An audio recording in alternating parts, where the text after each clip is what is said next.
o senhor é da cidade de Cocos. Onde que fica Cocos? Eu não conhecia Cocos. Não conhecia? Não A cidade conhecia. de Cogos fica na Bahia. Fica na Bahia. Nós temos aqui 12 igrejas no nosso campo. A 12 nossa igreja igrejas? sede fica 12 igrejas. A nossa igreja sede fica em Cocos, e aí temos igrejas na cidade de Coribe, Feira da Mata e Juvenília, que já é Minas Gerais. Então nós estamos aí em quatro municípios. Então nós estamos quase perto. Quase perto. Daqui para. O senhor está em Belo Horizonte?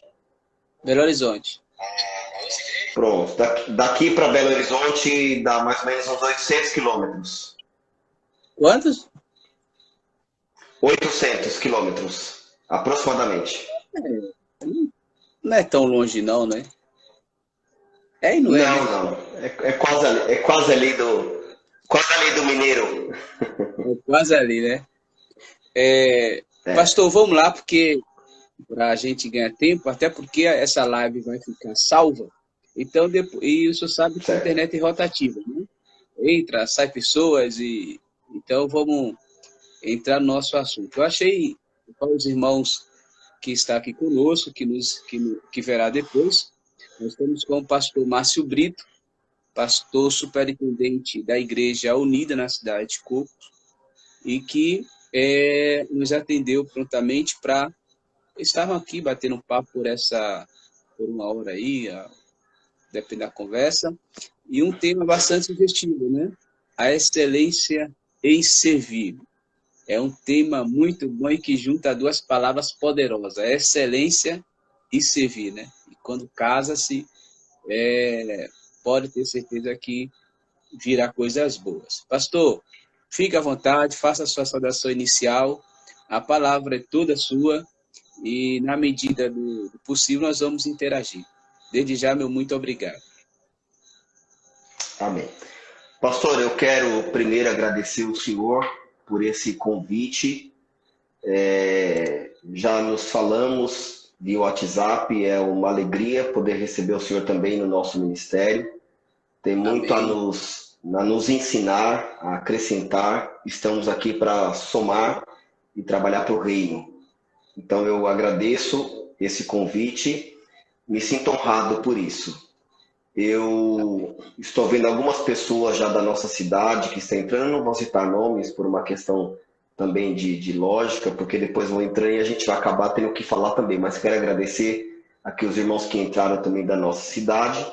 E a proposta dessa live, baseada no tema, é um seminário, ou um simpósio, melhor dizendo, que eu já faço há 2 anos, né? Então, cada ano eu trabalho com este tema, esse é o tema principal, a excelência em servir.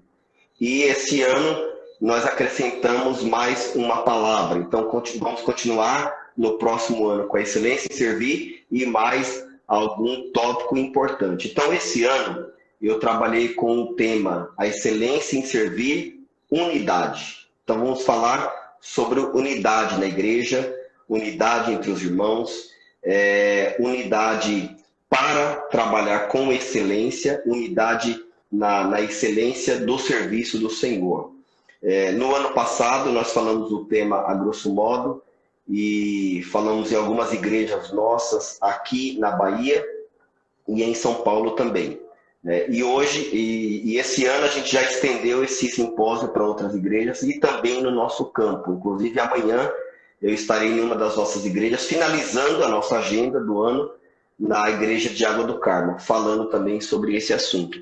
É bem verdade que um simpósio ele tem uma duração de 1h30, 2 horas, onde as pessoas tiram dúvidas, onde as pessoas vão perguntando, se envolvendo no tema. E hoje, infelizmente, não vai dar para a gente entrar tanto no tema assim, é mais objetivo, né, pastor? Mas eu também quero deixar o senhor também à vontade, se quiser me parar em algum momento, fazer alguma pergunta. Se alguém também quiser fazer alguma pergunta, o senhor vai estar também aí, né? Acredito que anotando, e aí, na medida do possível, a gente vai falando sobre o assunto, tá bom? Bom, então eu quero me basear Deixa eu só perguntar uma coisa, pastor Márcio. Então, Pois a excelência em servir é o nome do simpósio. E aí o senhor é o nome do trabalha. simpósio. Tá. Aí dentro desse simpósio tem o nome das unidades, tem o nome, tem os, vamos dizer assim, os subtemas, os temas, os capítulos que o senhor trata. Por exemplo, unidade é um deles. É isso? Unidade é um deles. Isso. Para o ano que vem, eu já estou preparando esse simpósio e eu quero falar sobre o poder do diálogo, né? Às vezes eu falo uma coisa, o senhor entende outra. E isso acontece muito na igreja, né? Eu tenho uma ideia sobre um determinado assunto e a igreja, normalmente seminário é para obreiros, entende outra coisa totalmente diferente. Então eu já estou trabalhando para que o ano que vem a gente fale sobre diálogo, né? Então a excelência em servir é o tema base, é o tema que eu sempre vou tratar. E o subtítulo nós vamos aí acrescentando dentro da que a Espírito Santo de Deus também vai nos orientando, e a necessidade também da igreja, né? A necessidade também da igreja. Então, esse ano eu estou trabalhando com o tema unidade. Esse é o tema que eu estou trabalhando. Bacana. Fica à vontade, pastor.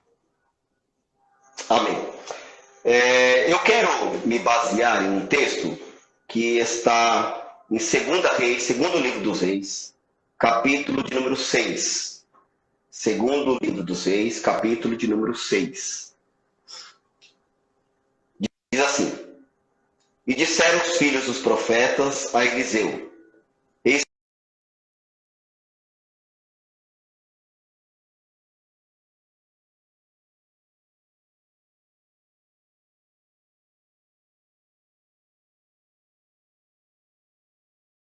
habitar. E disse ele: Ide. E disse um servo: Serve-te de ires com os teus servos? E disse: Eu irei. E foi com eles. Chegando ele ao Jordão, cortaram madeira. E sucedeu que, derribando um deles a viga, o ferro caiu na água, e clamou e disse: Ai, meu Senhor, por que era emprestado? E disse o homem de Deus onde caiu, e mostrando-lhe ele o lugar, cortou um pau e lançou ali e fez-o nadar o ferro. E disse: Levanta-o. Então ele estendeu a sua mão e o tomou. Este texto, ele fala de uma construção. A proposta inicial dos alunos da escola, dessa escola de profetas, dentre as 4 escolas, essa é uma das escolas, eles perceberam que o lugar era pequeno, poderia melhorar. A proposta, então, para Eliseu era: vamos aumentar este lugar, vamos trabalhar para crescer este lugar. Ou seja, parecia algo muito simples.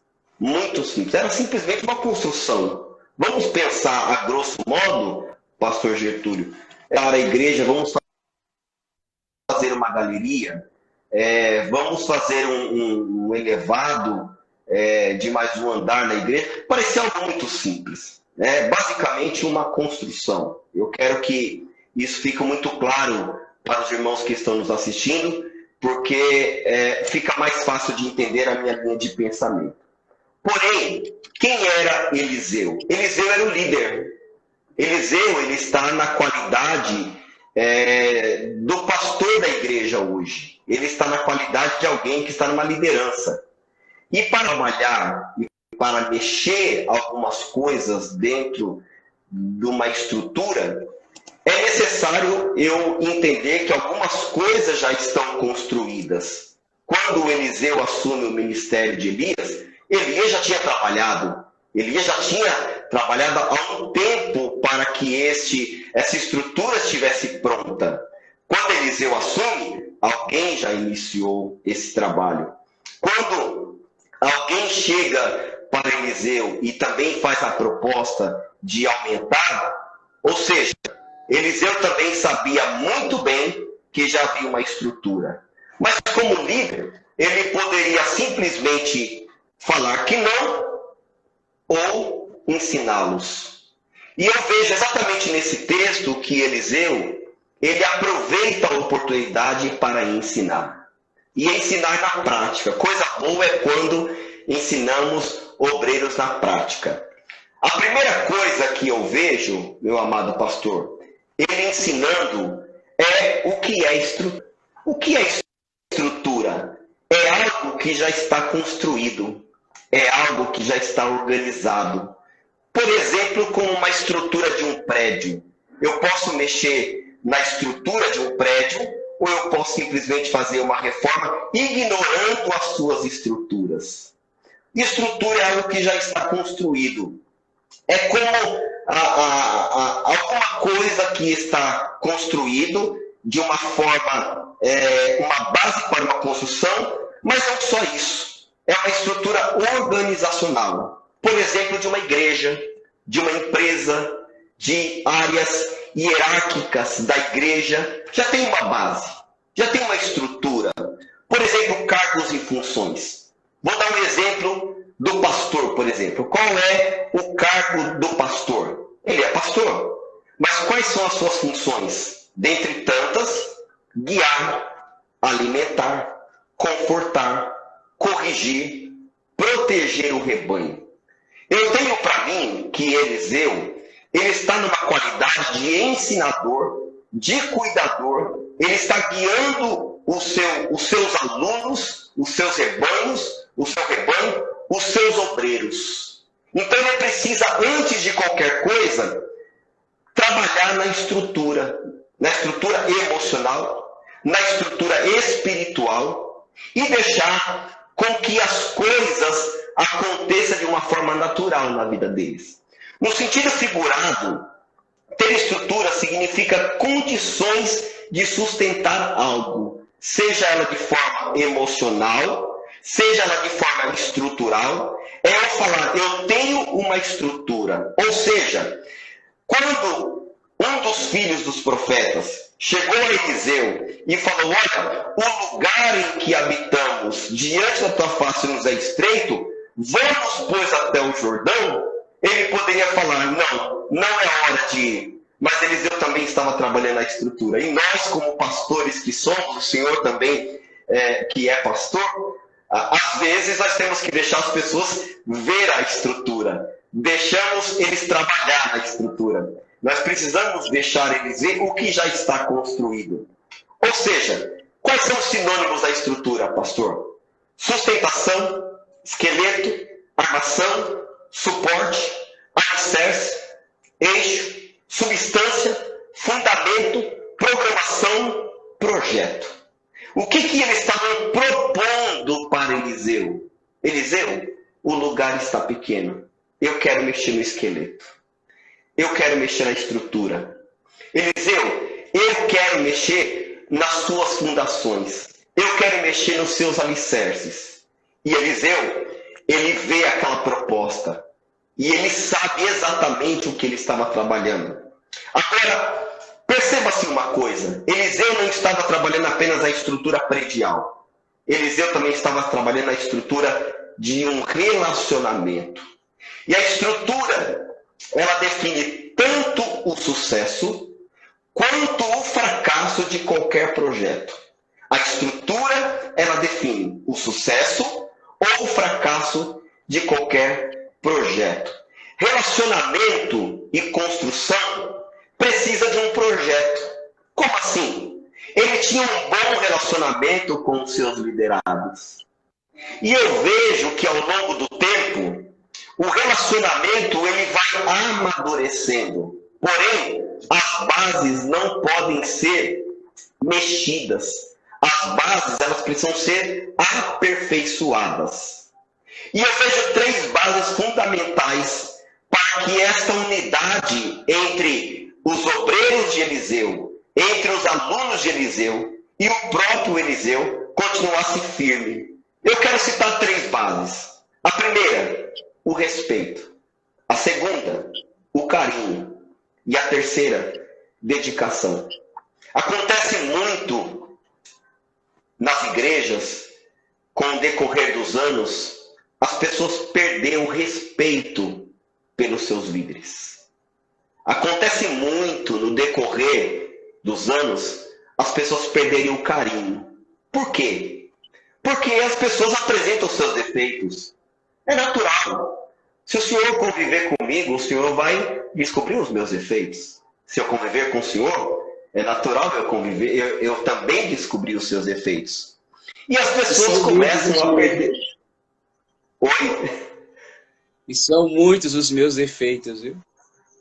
Com certeza, os meus também, meu amado. Muitos defeitos nós temos. E é natural que, com o decorrer do tempo, as pessoas elas acabam descobrindo quais são os nossos defeitos. E essa excelência de se manter vivo o relacionamento precisa de unidade. Então, o Eliseu aqui, ele não só ensina a construção, mas eu entendo que Eliseu também estava trabalhando nas questões de relacionamento. Porque em nenhum momento Eliseu falou, não vá. Em nenhum momento ele falou, não deve ir. Eu tenho um pleno entendimento que Eliseu estava trabalhando em todas as áreas da vida deles. Não só na construção, mas também na estrutura emocional e espiritual deles. Tem uma frase de Jonathan Edwards que diz o seguinte: frase só tem efeito quando a vida é efetiva.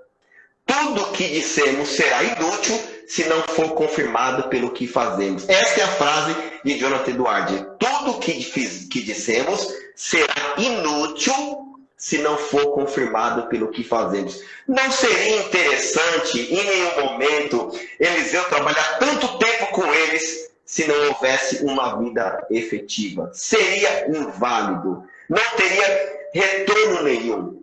Mas, acima de tudo, eu quero deixar registrado bem isso aqui, porque eu não sei quanto tempo nós temos, e eu também não quero passar do horário, mas eu quero deixar bem registrado isso aqui.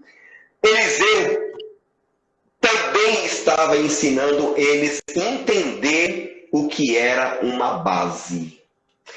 Evangelho de Jesus, segundo escreveu João, capítulo 6, e versículo 38, diz assim: eu vos envio a ceifar onde vós não trabalhastes.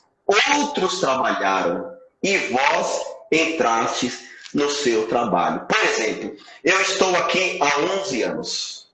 Eu vim de São Paulo, vim para cá com a ideia que ficaria aqui pouco tempo. Vim a convite do nosso presidente, o pastor Leonardo, e eu falei, eu vou ficar pouco tempo, né? Eu não vou ficar tanto tempo assim. Bom, mas quando eu cheguei aqui, a igreja já tinha, hoje, 58 anos, ou seja, tinha 47 anos de existência. A igreja tinha. Porque essa igreja de Cocos, ela é a igreja da fusão, ela faz parte da fusão. Quando as 3 igrejas se uniram, a igreja de Cocos já existia. Já havia passado por aqui o pastor Cândido, já havia passado aqui o pastor Manuel André, já havia passado aqui o pastor Marcelo Galdino, o pastor Silbérico, que está em Pernambuco hoje, o pastor Márcio Bonifácio, que está em Brasília. Ou seja, uma igreja que já tinha muitos anos. E eu cheguei aqui e eu não poderia mudar algumas coisas da noite para o dia. E por mais que eu quisesse mudar, eu precisava trabalhar na unidade da igreja. Ou seja, é o que Jesus falou. Eu vos envio a ceifar onde não trabalhasse. Eu comecei a colher fruto de outras pessoas. Outras pessoas trabalharam. O pastor Cândido, por exemplo, ele trabalhou muito aqui com um jipinho velho, andando pela zona rural.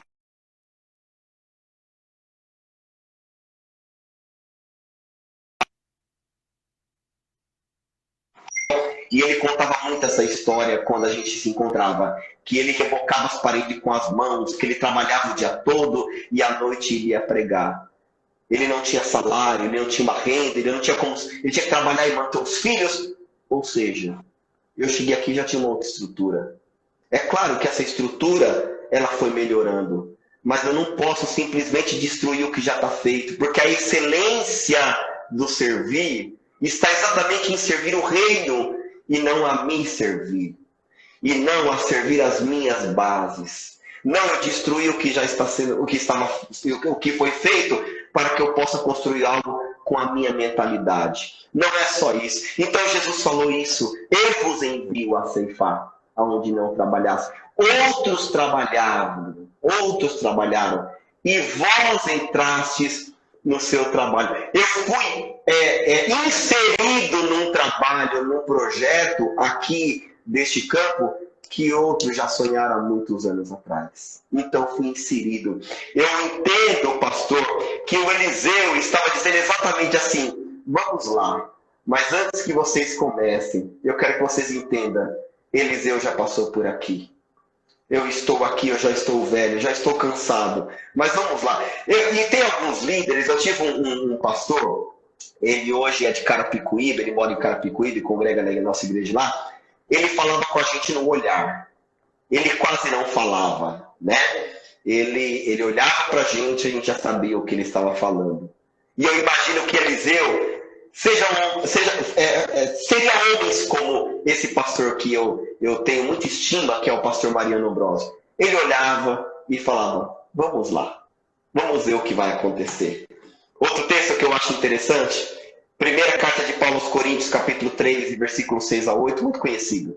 Eu plantei, Apolo regou, mas Deus deu crescimento. Por isso, nem o que planta é alguma coisa, nem o que rega, mas Deus que dá o crescimento. Ora, o que planta e o que rega são um, mas cada um receberá o galardão segundo o seu trabalho. O versículo primeiro nos leva a entender exatamente isso. Eliseu estava trabalhando na estrutura espiritual, estrutura emocional, estrutura psicológica. Essas palavras talvez não existiam no tempo dele, mas hoje a gente consegue entender muito fácil para nós, entender isso aqui. Eles queriam construir um prédio, Eliseu queria construir um obreiro. Eles queriam construir uma igreja, Eliseu queria construir uma unidade. Eles queriam levantar uma igreja maior, Eliseu queria manter as bases. O versículo 2 diz assim: vamos, pois, até o Jordão, e tomemos de lá cada um de nós. Eu não sei se alguém está anotando os pontos. Se você estiver anotando, anote isso aqui. Cada um de nós, uma viga. Anote isso, quem quiser anotar. Cada um de nós, uma viga. E façamos ali um lugar. Não importava a força que cada um tinha. O importante é que cada um assumisse a sua responsabilidade. Talvez teria força para cortar 10 vigas e o outro só 2. Mas a proposta não era essa. Coisa boa quando a igreja entende o seu papel. Cada um faz o seu papel. Cada um faz a sua função. E a proposta foi: vamos, pois. E não foi Eliseu que fez. Foi um dos filhos dos profetas. Vamos, pois, até o Jordão. E tomemos de lá, cada um de nós, uma viga. Pastor, eu preciso trabalhar na igreja. O que eu faço? Corte uma viga. Apenas isso. Faça o seu papel.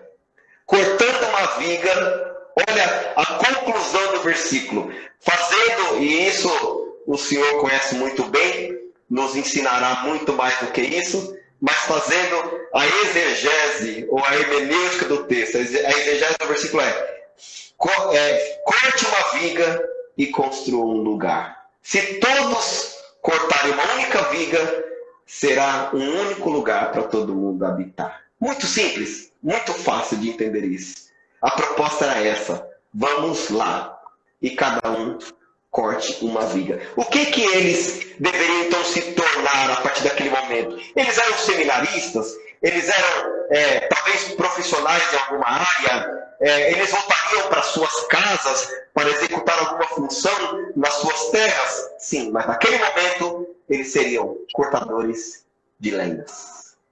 Apenas isso. O trabalho deles era este: eu vou cortar lenha. Muito bom, pastor, quando a gente recebe alguém na igreja, quando alguém aceita Jesus e fala assim: o que eu posso fazer, pastor? Muito bom. Eu acho que a palavra que resume é essa: seja cortador de lenha. Porque assim nós vamos construir um lugar para habitar.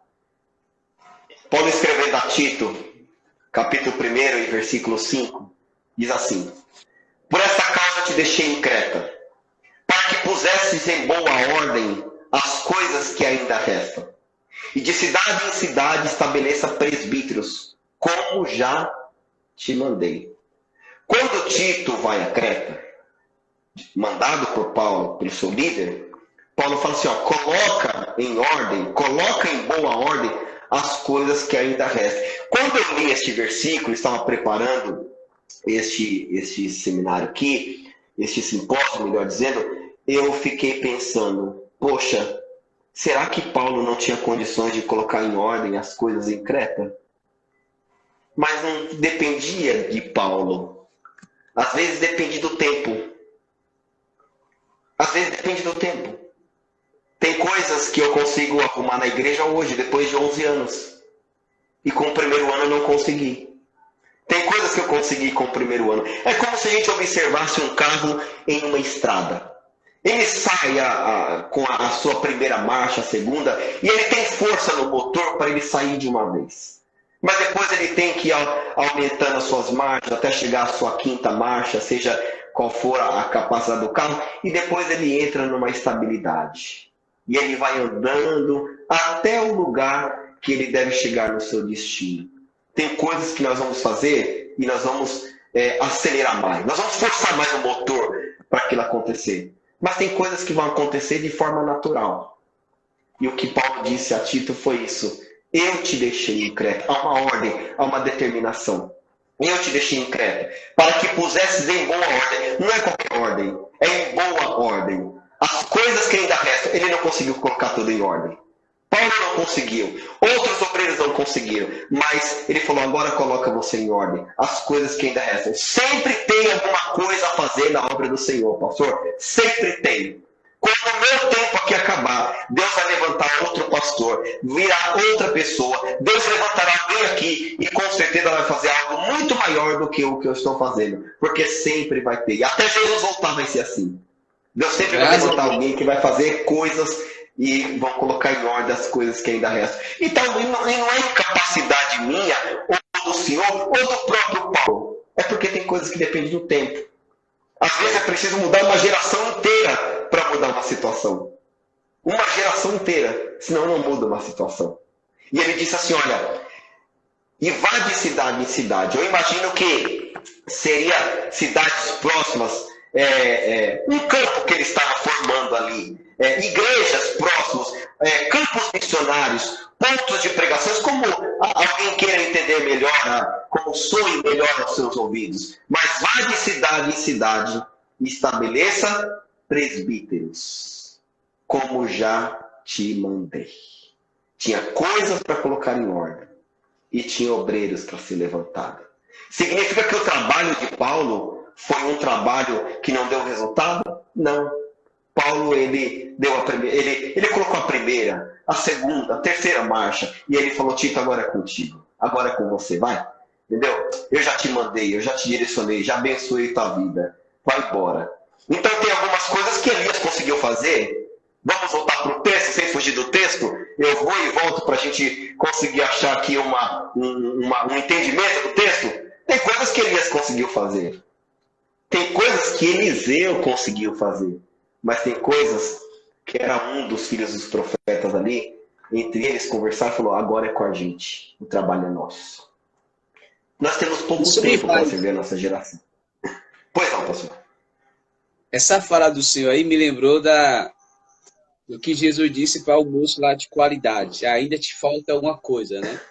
Essa sensação de que nós não fazemos tudo é importante, para a gente não cair na autossuficiência, né? Sim, exatamente. E outro ponto importante, pastor, nós falamos meia hora, já estamos com meia hora. O senhor agora controla o horário. Fique à vontade, que aqui está tudo em dia. Então tá bom. A hora que quiser parar, só me falar. Eu também já estou finalizando. Nós temos uma hora de live, pastor. Ok, então vamos concluir. Pastor, se eu puder tirar do Senhor, pode ficar tranquilo que eu vou tirar. Amém. Nós temos pouco tempo para servir a nossa geração. E eu me baseio no texto de Atos dos Apóstolos, capítulo 13, versículo 36. Diz assim, olha, Porque, na verdade, tendo Davi, no seu tempo, servido conforme a vontade de Deus, dormiu e foi posto junto aos seus pais e viu a corrupção. Nós temos pouco tempo de vida. Pouco tempo. E sem fazer nenhuma apologia ao tempo contemporâneo, ao Covid, tantas notícias que a gente vem ouvindo, eu tenho falado muito que as configurações do mundo têm mudado, as imagens da rede social têm mudado, mas isso nos faz refletir e nos remete a pensar neste versículo. Ter Davi servido ao seu tempo. Quanto tempo de vida nós temos ainda? Quanto tempo? Quanto tempo? Há 20 dias atrás nós tivemos o desprazer, a infelicidade, uma função árdua de enterrar um filho de um obreiro da nossa igreja de 18 anos. 18 anos. Um mês atrás, exatamente há um mês atrás, nós tivemos uma perca de um grande amigo, né?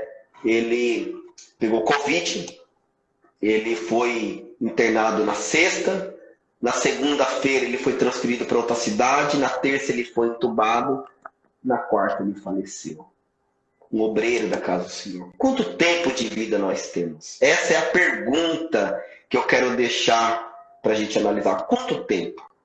Outra coisa, outra pergunta. Nós temos algumas certezas. Por exemplo, nós não trouxemos nada para esse mundo e nada nós vamos levar. O próprio apóstolo, o próprio Jó, melhor dizendo, ele diz sobre isso. Nu saí do ventre da minha mãe e nu tornarei para lá. Não vou trazer nada, não tenho nada. Bendito seja o nome do Senhor. Eu não trouxe nada, não levo nada. Jó disse isso, né? Mas nós temos algumas incógnitas, algumas incertezas. Qual o legado que eu deixarei para essa geração? Temos nos preocupado muito em deixar heranças. O que é herança e o que é legado? Herança é o que nós deixamos para os outros. Vamos deixar carro, casa, apartamento, terrenos, a estrutura. Por isso que eu vejo Eliseu trabalhando na estrutura também. Vamos deixar só a igreja pronta? É isso? E o que mais? Então qual é a diferença de herança e legado? Herança é o que eu deixo para os outros. Legado é o que eu deixo nos outros. Legado eu deixo dentro. Herança eu deixo fora. Nesse período curto de vida que nós temos, o que nós estamos deixando? O que eu estou analisando a partir de agora, como será o legado dos meus filhos? Eu estou deixando coisas positivas ou coisas negativas? Jeorão, por exemplo, ele deixou coisas negativas. A própria Bíblia fala, em 2 Crônicas, capítulo 21, era ele da idade de 32 anos, quando começou a reinar, reinou 8 anos em Jerusalém, e se foi sem deixar de si saudades. Não deixou nada. Deixou nada. O que ele deixou? Pastor, Sim. esse tal de Jorão, o bicho era muito ruim, né? O cara morrer e não deixar saudade. E olha que normalmente, quando a pessoa morre, nós santificamos a pessoa, né? Exatamente. A Bíblia é muito, esse texto aí eu acho muito forte, e nesse contexto de herança e legado, ele é bem apropriado, viu? Porque uma pessoa morrer sem ter deixado história, isso significa questões positivas, né? A Bíblia não está contando os seus atos como memoráveis, por isso diz que ele foi se deixar história. E eu acho que esse cidadão era muito ruim. Até pela a própria narrativa bíblica, a gente percebe que o cidadão era madeira ruim, péssima, né? Que nós não sejamos os Jeorões da vida, né? Não se deixou ser tratado.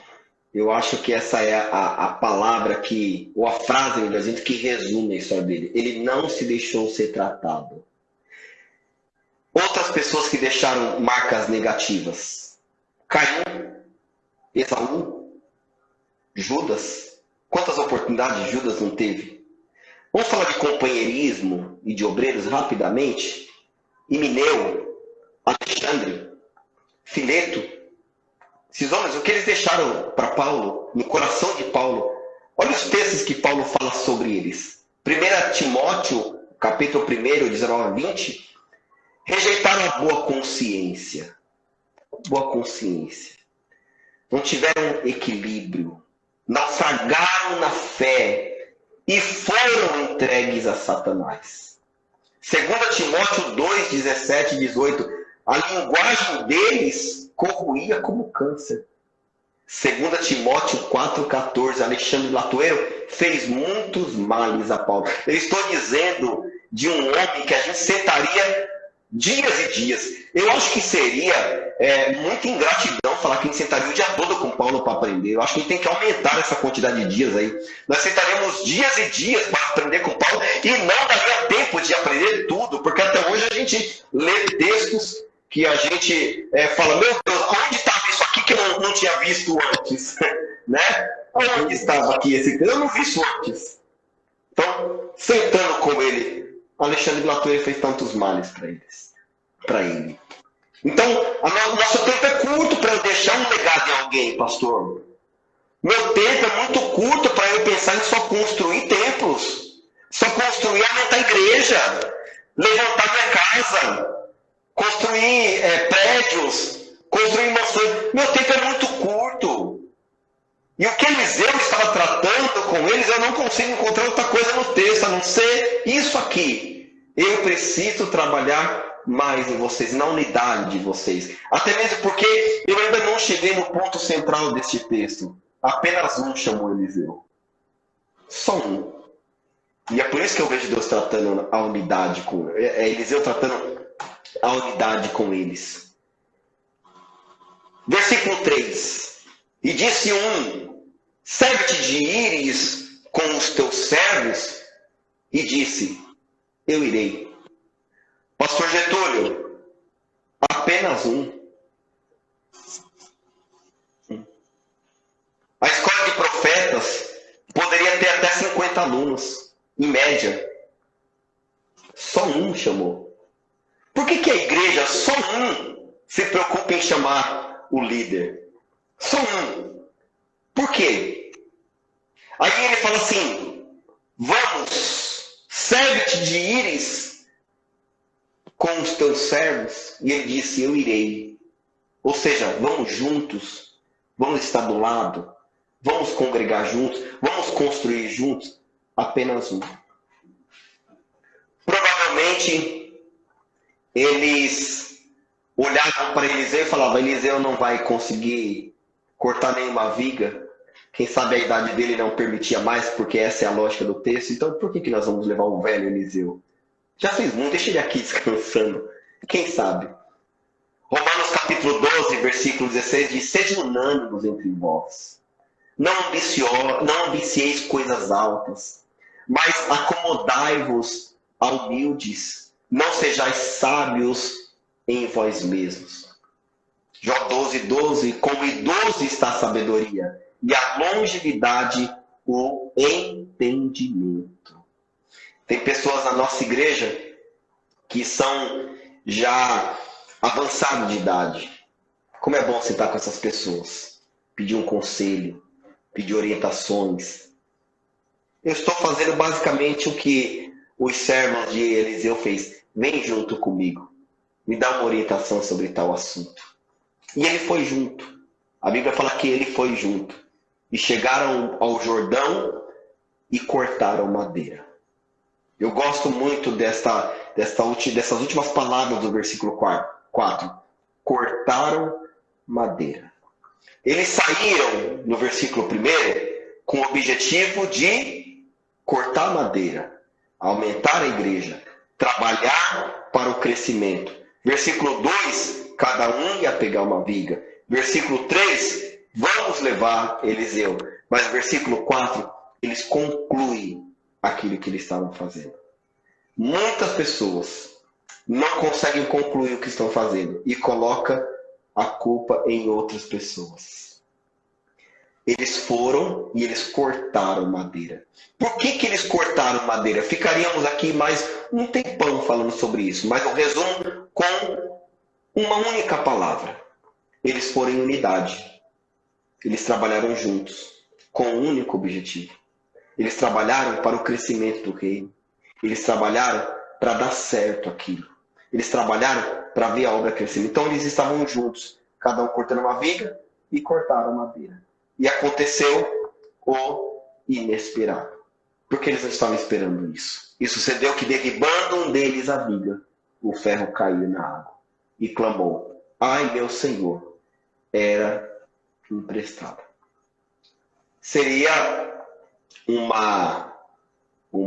erro, eu acho que essa palavra se encaixa melhor.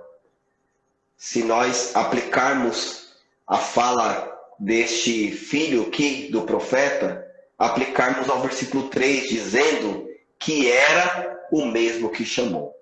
Seria talvez um erro, mas cabe uma suposição, sem ferir o texto. Será que não caiu o machado exatamente daquele que se preocupou em levar o Eliseu? Cabe uma avaliação aqui muito minuciosa, sem ferir o texto. Porque ele recorreu, ele foi atrás, ele sabia que ali tinha um líder.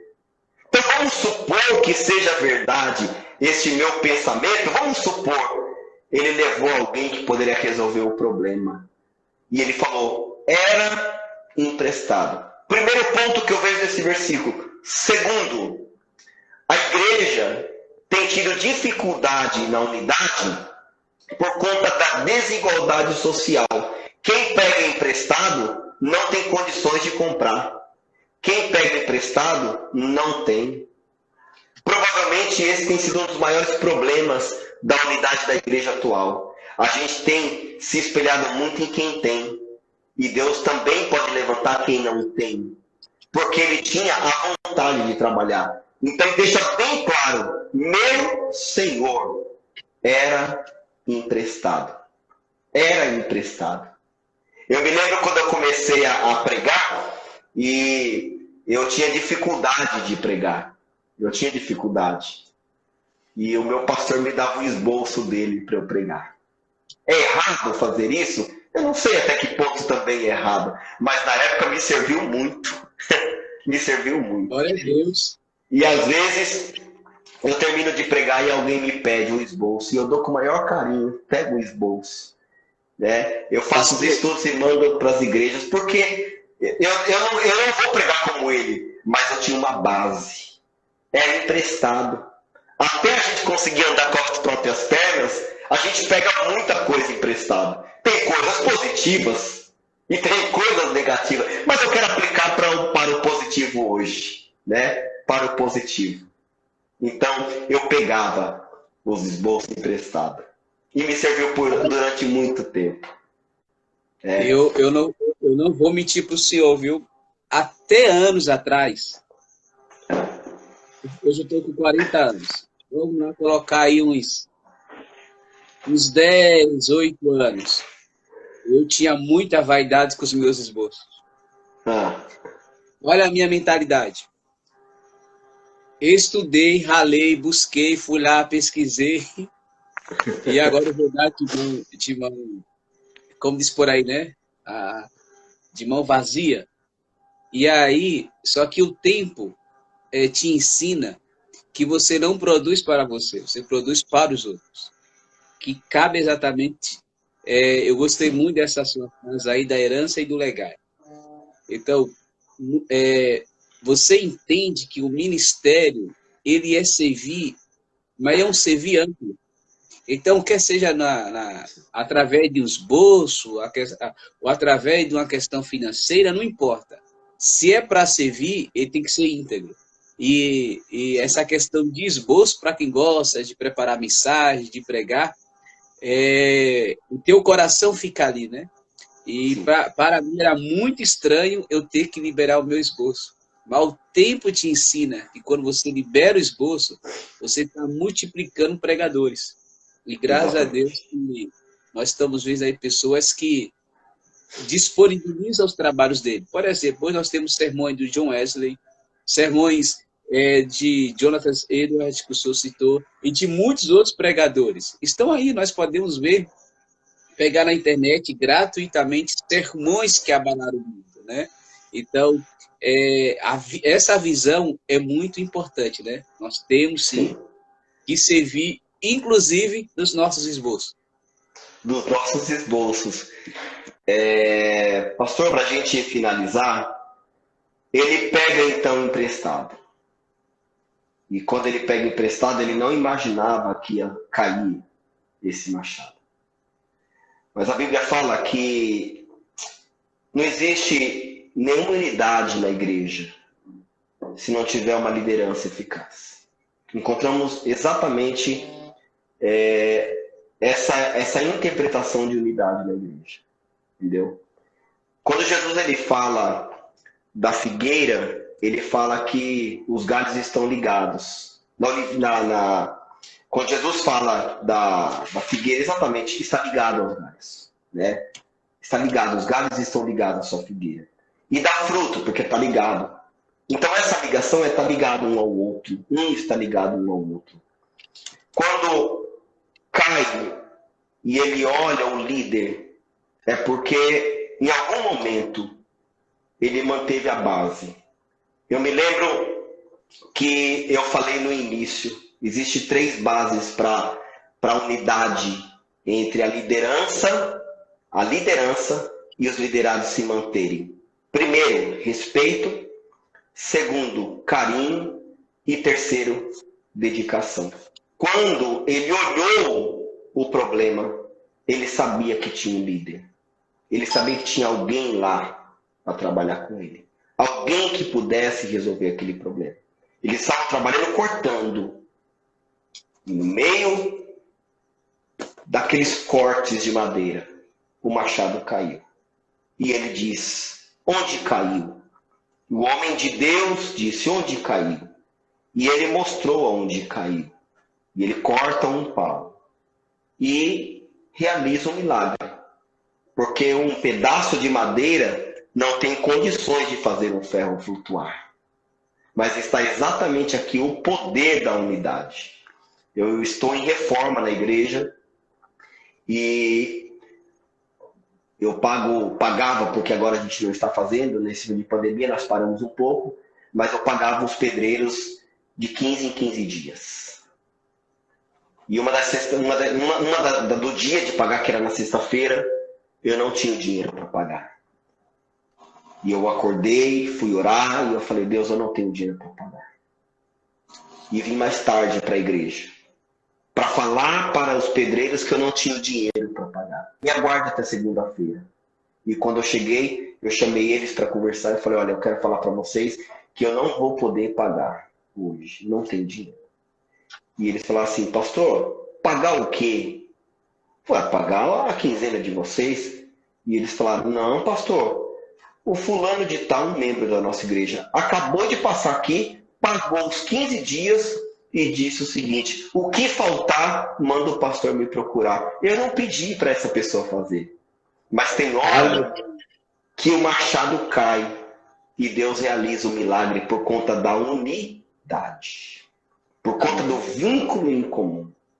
Então, quando o Eliseu falou onde caiu, ele falou assim, olha, apontou, e ele pega um pedaço de madeira, ele aponta para onde o obreiro, o aluno, um dos filhos do profeta apontou, e ele aponta e o machado flutua.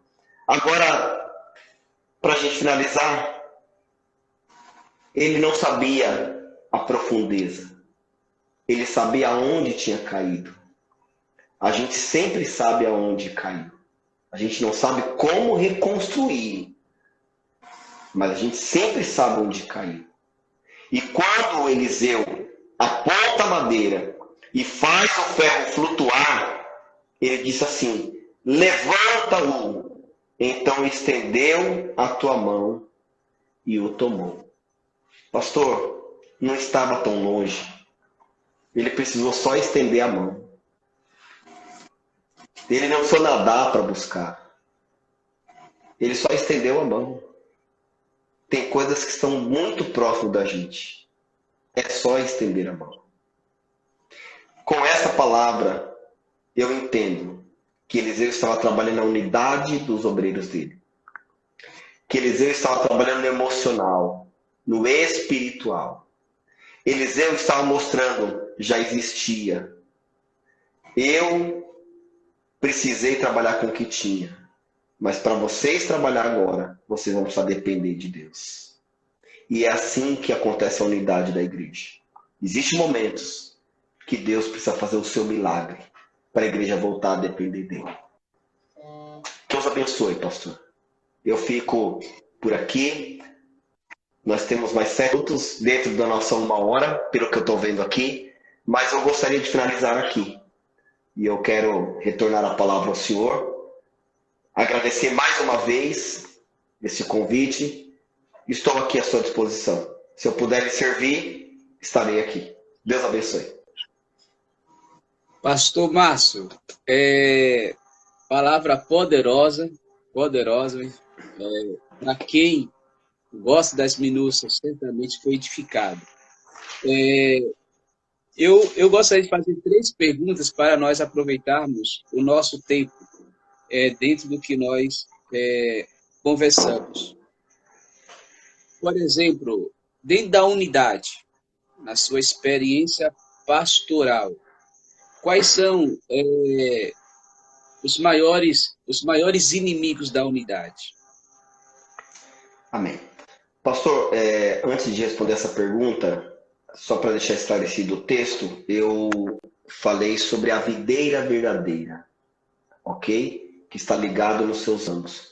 João capítulo 15. Só para deixar bem esclarecido o texto, eu não citei o texto e acredito que eu falei figueira, então não quero deixar as pessoas confusas. É videira que está ligado nos seus ramos e os seus frutos. Amém?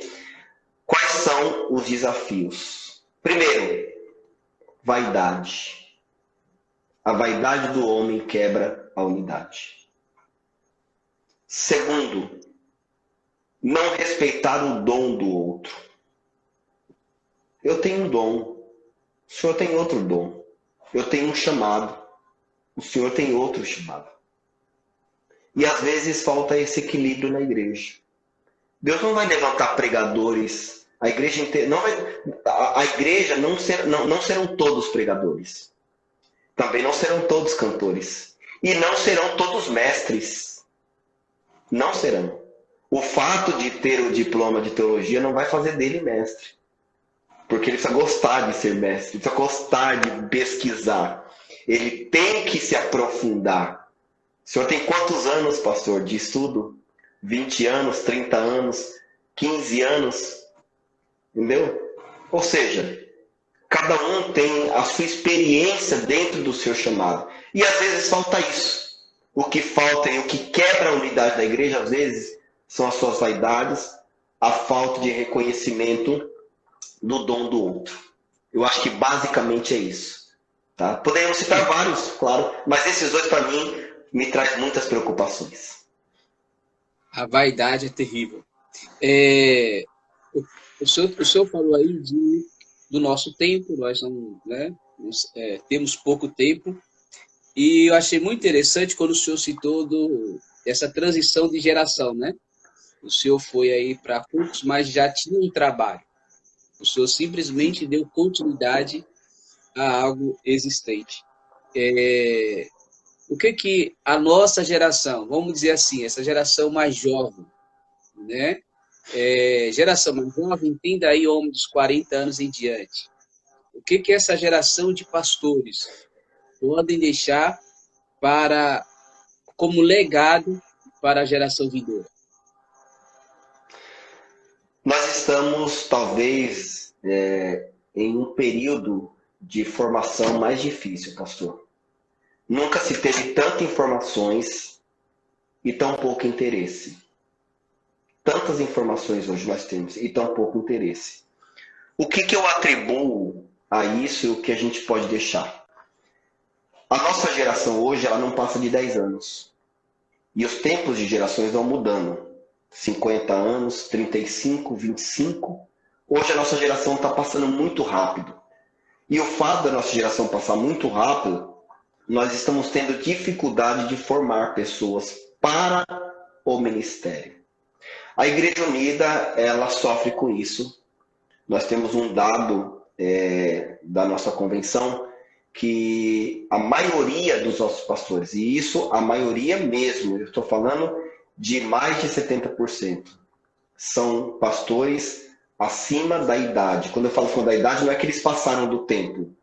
É exatamente isso. Temos poucos pastores abaixo de 40 anos. Abaixo de 40 anos. Pouquíssimos pastores. Tá? E nós estamos em um grande desafio, porque essa é a nossa maior dificuldade. Como a nossa geração está acontecendo tudo muito rápido, tá? E segundo os estudiosos, a nossa geração hoje tem 10 anos, as informações chegam para uma criança de 10 anos muito rápido. Coisas que chegavam para nós com 20. Eu dou um exemplo da minha casa. Eu andei de avião, a primeira vez que eu andei de avião, eu tinha 27 anos de idade, para 28. A primeira vez que eu andei. O meu filho mais novo, meu filho mais novo na época, ele tinha 6 anos. A minha filha mais velha, na época, tinha 10. Depois, nós tivemos mais uma filha, que é a Maria, e ela andou de avião com 1 ano de idade. Ou seja, eu andei com 28 e ela andou com 1 ano de idade. Porque tudo é muito rápido. Então, qual é o maior desafio? Qual é o maior legado que a gente pode deixar hoje para a nossa igreja, para a nossa geração? Uma palavra, eu resumo. Calma. Nós estamos correndo muito. Está tudo muito rápido. Nós pegávamos a Bíblia, pega a Bíblia do Antigo e veja se não tem anotações. Pega a Bíblia do Novo. Quase não tem. Porque hoje está tudo muito fácil, pastor. Está nos livros, está na internet. E isso não é uma crítica, né? A gente pode procurar recursos, sim. Né? O problema é que está tudo muito rápido. As pessoas pegam as informações, pregam e pronto. E acabou o assunto. E aí a gente precisa entender o processo da pedagogia. Você vai fazer uma prova amanhã. O senhor pega os livros, estuda a matéria e faz a prova amanhã e só tira 10. A professora olha e fala: o Márcio, ele aprendeu a matéria, só que eu estudei só um dia. Diferente de quem estuda aquela matéria e tem conhecimento do assunto. A nossa geração está fazendo provas, está tirando 10, mas não tem conhecimento do assunto, porque a geração está indo muito rápido. Então a palavra que eu deixo para resumir essa minha resposta: calma, paciência. Tenha calma. Nossa geração está correndo muito. E se a gente conseguir fazer, parece uma resposta meio contraditória, né? Porque parece que a gente quer que as coisas avancem rápido, né? E eu estou dando uma resposta contraditória. Calma. Tenha paciência. Se parar um pouquinho, se canalizar o que está aprendendo, não vai só fazer a prova, mas vai aprender de verdade. Ela não é contraditória, meu nobre, porque assim, quem está acompanhando o seu raciocínio dá para entender o que o senhor quer dizer, né? Eu lembro muito do texto do povo no deserto. O povo ouve lá, quando está saindo do Egito, marcha. Mas teve um momento que Deus disse para o povo: acampa. Ou seja, teve um momento de marchar pela situação de escravidão, mas houve um momento de parar, de acampar, de dar tomar uma água, né? Força. Então, assim, nem sempre a nossa vida é para ser, marchar e colocar o pé no freio e sair desastrado. Não, às vezes, se faz necessário que você até recue. Há necessidade até que você dê uma parada, porque quando você para, você tem tempo para pensar, você tem tempo para analisar, você tem uma visão mais macro, né? Uma visão mais ampla, e aí você evita muitos erros. Mas essa fala do Senhor é muito atual. Parar não significa é você deixar de fazer as Estacionar. coisas. É, estacionar. Não, agora o pastor lá mandou parar, eu vou ficar aqui, vou cruzar os braços. Não, não é isso. É ser mais criterioso, ter mais cuidado, saber que as coisas acontecem no tempo certo. Pastor, o senhor, acredito que nós sejamos da mesma idade. É um pastor jovem e eu ia fazer outra pergunta, mas como eu falei que são três, eu vou terminar com essa. O pastor Leonardo Meyer, na última reunião, pregou sobre a questão de sucessão pastoral, jovens, novos pastores, né? Sobre a flecha. E o senhor mesmo falou que, segundo dados da convenção, a Igreja Unida tem essa dificuldade. Acredito que não é só da Unida, né? Mas como nós estamos no contexto da Igreja Unida, nós podemos falar da Igreja Unida. A Correto. dificuldade de fazer novos obreiros. O que o senhor falaria para resolver, para sanar essa dificuldade, para atrair os nossos jovens, para estudarem com visão no ministério?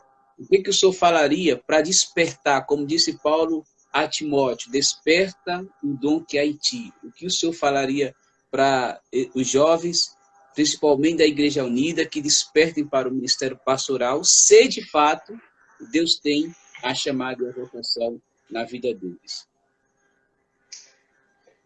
Pastor, eu vou dar uma resposta e concluir com uma palavra.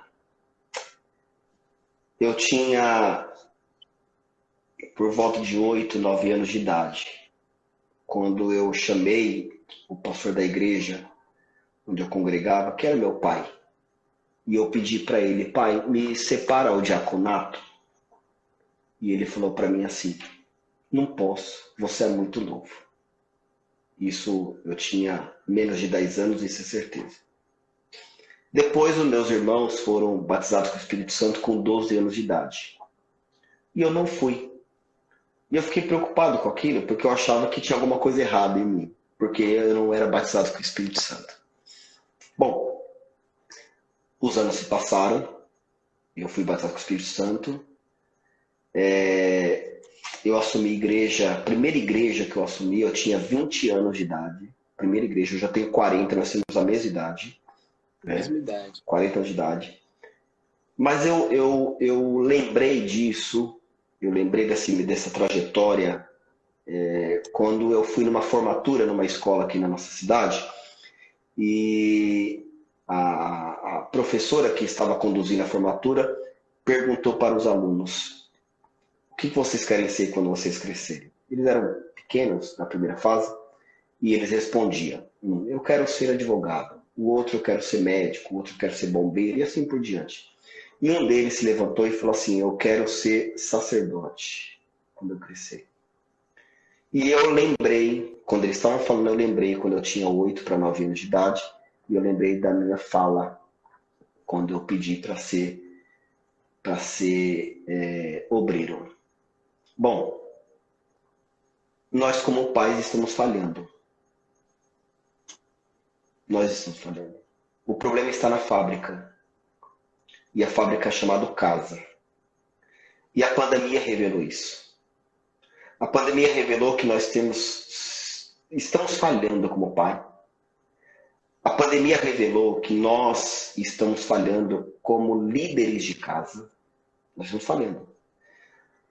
Nós estamos falhando no ensinamento da fábrica. Na fábrica estamos falhando. Tá? Estamos falhando.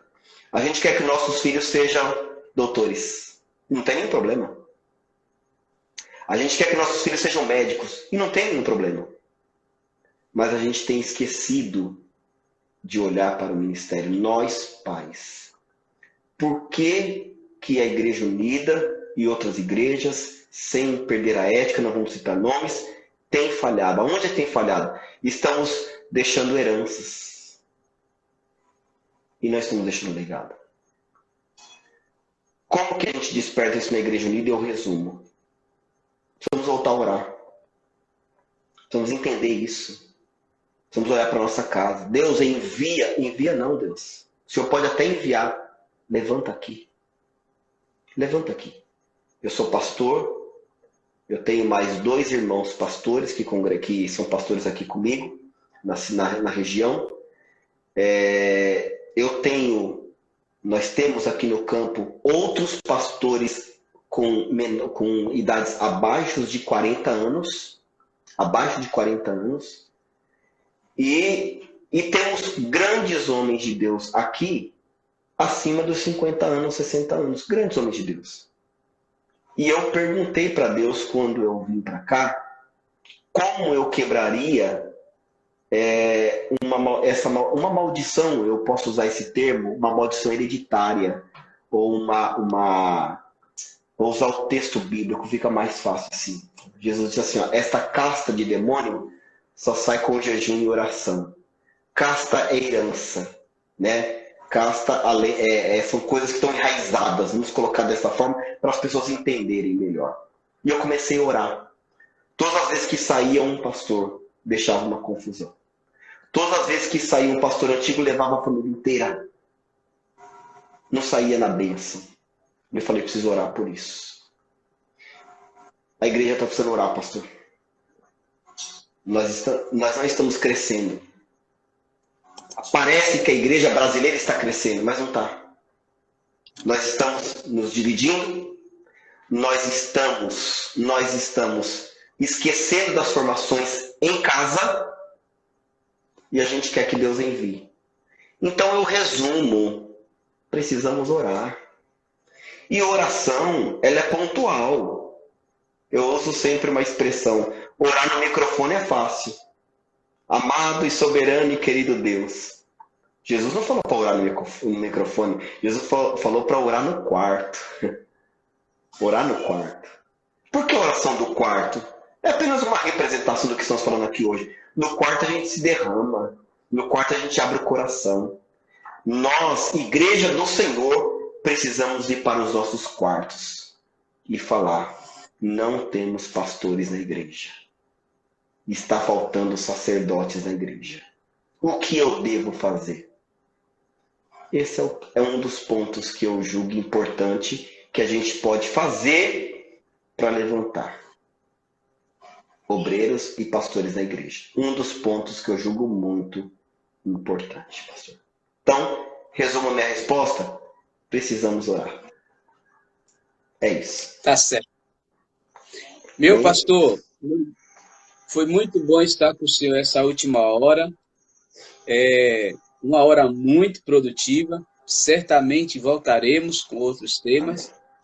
E creio que quem ficou aqui, quem vai assistir, foi e será muito edificado sobre essa temática tão importante, os pontos que o senhor levantou.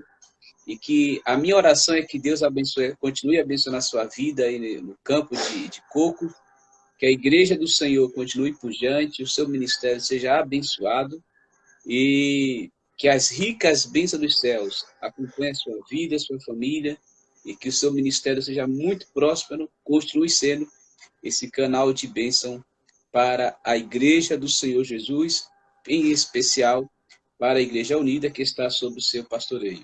Meu muito obrigado e fique à vontade para fazer as suas considerações. Amém. Pastor, os meus agradecimentos pela a porta aberta ao Senhor, que Deus abençoe ao Senhor de maneira muito especial. Estamos bastante empolgados, se é que a gente pode falar assim, com a proposta do seu ministério para o ministério da nossa igreja. Vamos juntos, né? Vamos cortar madeira, cortar vigas, vamos. Algumas vão cair, mas Deus vai fazer o seu milagre. Então, muito obrigado. Eu quero também agradecer aos nossos irmãos aqui do nosso campo, que esteve conosco aqui. Eu vi alguns aqui, Igreja de Coribe, de Água do Carmo, os irmãos de Feira da Mata, aqui de Cocos, né? Que Deus abençoe. E os pastores, eu não sei se é o pastor Davi, que está aqui, da Igreja Unida de Aracaju, Sergipe. Deus abençoe o senhor, pastor. Não tenho certeza se é o pastor Davi, mas está aqui como Igreja Unida de Aracaju. Então, que Deus abençoe. Os irmãos de Brasília estão aqui também assistindo com a gente. Então, pastor Adão. Então, que Deus abençoe. Esse é o meu agradecimento, pastor. Que Deus abençoe o senhor muito grandemente. Que Deus abençoe muito ao senhor, grandemente. Amém? É isso. Amém, queridão. Fica na paz. Quando o senhor sair aí, eu salvo aqui. Tá bom? Amém. Amém, Fica pastor. com Deus Deus. abençoe. Amém. Amém. Olá, meus irmãos.